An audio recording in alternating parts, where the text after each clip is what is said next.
Hola, ¿qué tal? Te habla Raimundo Díaz y estás escuchando Ventaja Podcast, el podcast en donde hablamos de principios, estrategias y tácticas para los negocios tradicionales, online y startups. El día de hoy vamos a hablar de que tenemos que aprender a callar y a escuchar. Si tienes alguna duda o comentario, puedes entrar a ventaja.com.mx/contacto y hacérmelo llegar por medio del formulario. Una de las primeras palabras que aprendemos como seres humanos o como recién llegados a este mundo es el no. Muchas veces, y si no te has dado cuenta, muchas veces nos repiten la palabra no. Y estamos peleándonos constantemente con nuestros límites, descubriendo nuevas cosas, etiquetando, observando y conociendo este mundo. Y nuestros padres o los adultos responsables que están ahí a nuestro cuidado, utilizan muchísimo esta palabra, la negación, el no. Pero ¿qué tiene que ver esto con callar y escuchar? Que después, para nosotros, esta palabra tiene una carga muy fuerte.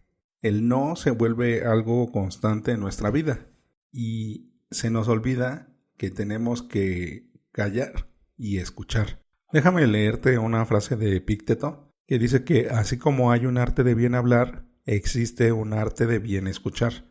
Y esto es bien cierto, aunque existen muchos cursos, capacitaciones, recursos de cómo aprender a hablar en público, siendo uno de los grandes miedos de las personas, no existe un recurso o un curso o una capacitación para enseñarnos a escuchar bien y de cómo saber aprovecharlo al máximo.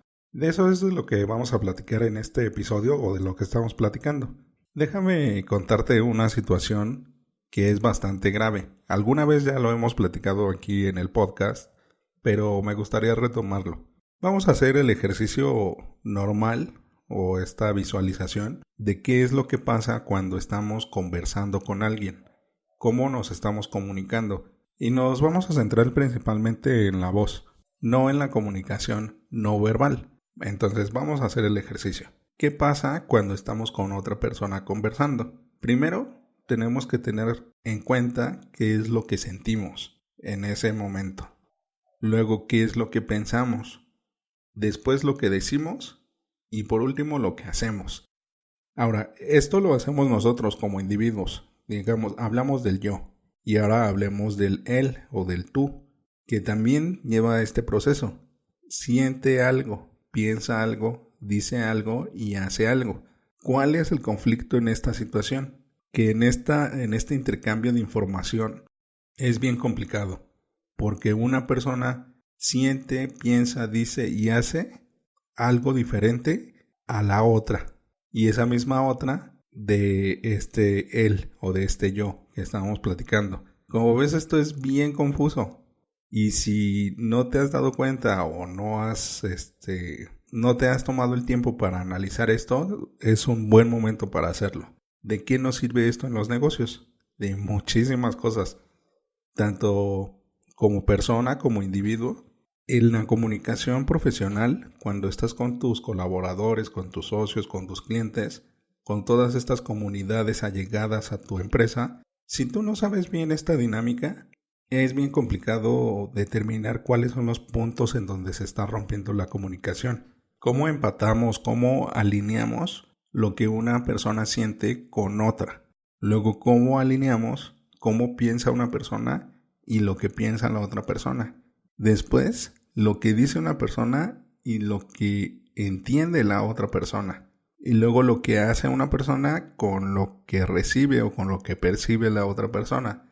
Es bien complicado. A nosotros nos parece algo muy natural, es algo que hacemos en el día a día y que quizás ni siquiera tiene un sentido. Pero en estas dinámicas sociales de nuestra empresa es un punto crucial, porque si no sabes o no te tomas el tiempo de entender, de comprender, de ponerte en el lugar del otro, de tener esta empatía, de qué es lo que siente, qué es lo que piensa, qué es lo que dice, qué es lo que hace, es complicado determinar qué decisión se debe de tomar. Y como el título del episodio, vamos a platicar de esto, de cómo tenemos que aprender a callar y a escuchar. ¿Qué es lo primero que tenemos que hacer? Lo primero, como así paso fundamental, es que tenemos que callar. Debemos de guardarnos nuestras opiniones. Y aquí, nuestras opiniones en ciertos momentos. Y sobre todo al inicio de la comunicación. Y aquí vamos a usar los 3 tamices de Sócrates, que nos dicen que si algo es verdadero, adelante, ¿no? O sea, si es algo que yo lo vi, que lo compruebo, que lo corroboro, que lo viví. Adelante, sigue con tu información. Es algo que me beneficia el saberlo, o me hace un bien saber esa información. Adelante. Y ahora el tercer tamiz. Esta información le hace bien a la otra persona o le hace bien a alguna otra persona, el que yo lo sepa. Si lo cubre, entonces tenemos estos 3 tamices que nos permiten una comunicación clara. Pero sobre todo, que en este paso, si nosotros no callamos y estamos atentos a esta información, no podemos determinar si esta información es útil, porque nos involucraríamos a un grado en donde saturaríamos nuestro cerebro, y que de hecho es lo que pasa, de información que no nos sirve, porque por un principio no es verdadero. Muchas cosas. Por ejemplo, las noticias falsas en redes sociales, que abundan, pero abundan. Si esta información no es verdadera, ¿para qué me sirve de tenerla? Nada más me ocupa espacio.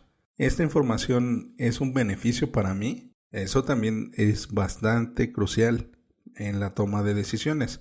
Esta información yo la voy a usar para dialogar con esta persona. ¿Me puede ser útil o no? Son estos detalles. Y ahora, ¿esta información le es útil a la otra persona o a la otra referencia? Entonces estamos cubiertos de una información valiosa. Pero si no aprendemos a callar, no podemos percibir si cubre los 3 tamices de Sócrates. Y aquí complementando, es que también estamos escuchando. Y una escucha debe de ser un proceso activo, en donde mientras escuchamos, debemos de llevar este proceso de información a la par. Es decir, saber a conciencia qué es lo que está sintiendo esta persona, qué es lo que piensa, qué es lo que dice, qué es lo que hace. Si tú acomodas estos elementos y tienes esa capacidad de callar, puedes prestar mayor atención a toda la información que se te está entregando. De este modo, si te pones en sus zapatos, en su lugar, lo vuelves tuyo, puedes determinar acciones más precisas. Un asunto recurrente en el negocio, en la empresa, en una oficina, por ejemplo, son las quejas. Las quejas de otro compañero, de otro colaborador. ¿Por qué hizo, por qué no hizo, por qué dejó de hacer, por lo que quieras? Posiblemente tú puedas llegar a un punto más profundo en donde lo único que necesita esta persona es ser escuchada. De igual forma, el hacer o no hacer no cambiará la dinámica, o la puede cambiar. Pero de entrada, esta persona, este colaborador, este compañero o compañera va a tener un beneficio, que es el beneficio de tener a alguien que me pueda escuchar. Y siempre hay límites, pero como se trata de tus decisiones, aquí lo que te quiero compartir es que esta herramienta o esta postura te ayuda a tomar mejores decisiones y sobre todo a tener una dinámica que te puede dar muchos beneficios. En el próximo episodio hablaremos de cómo crear cartas de presentación de servicios. Bueno, Buscavidas, esto es todo por hoy. Recuerda dejar tu comentario en tu plataforma favorita. Al darle like en iVoox y YouTube y dar 5 estrellas en iTunes, ayudas a otros a encontrar el podcast. Y recuerda, rífate como los grandes.